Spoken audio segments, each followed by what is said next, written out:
Welcome to Timothy, my son. 1 Timothy 5, verse 17 says, "The elders who direct the affairs of the church well are worthy of double honor, especially those who work is preaching and teaching." Who are these elders Paul's referring to?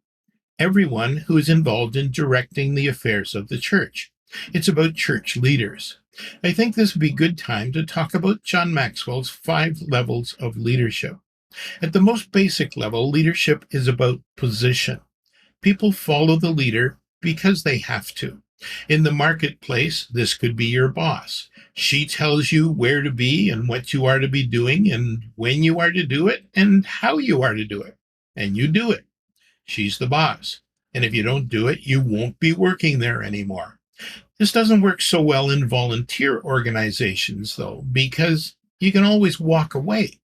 But if that's all there is to your job, you probably won't be there very long anyway. This is the only level of leadership where the leader can make demands. The next level of leadership is permission.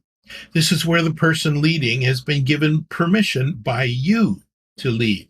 It's where you follow because you want to follow that person. You appreciate what they're doing for you, and there's a relationship involved. You appreciate them as a person and give them permission to lead you. The next level is production. You've seen the results this leader has been able to provide for the organization, and you want to see more of it. You know what this leader's track record is, what they've been able to do in other situations, and you want to encourage it. They have demonstrated their leadership abilities, and you appreciate that. The next level is people development. It's not just about what they've been able to accomplish for you, but in you.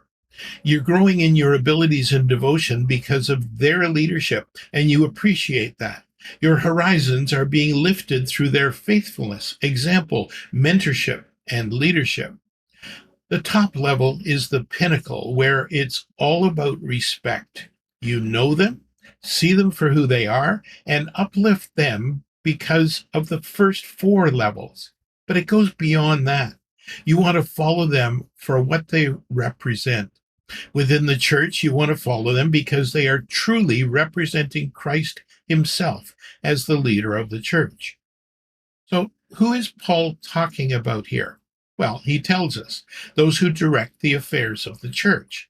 In some cases, those are members of the church board, whatever that means in your context.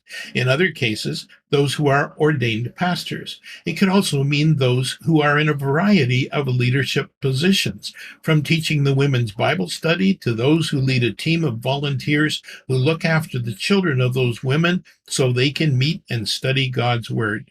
I'd say anyone who directs the affairs of the church, honor them, but especially honor those who are responsible for the church, in particular, those who have the responsibility of preaching and teaching, for they are stewards of God's greatest resource, his word.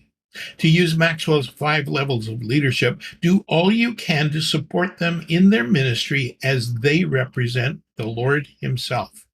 But they're only human. They put on their pants one leg at a time, just like you and me.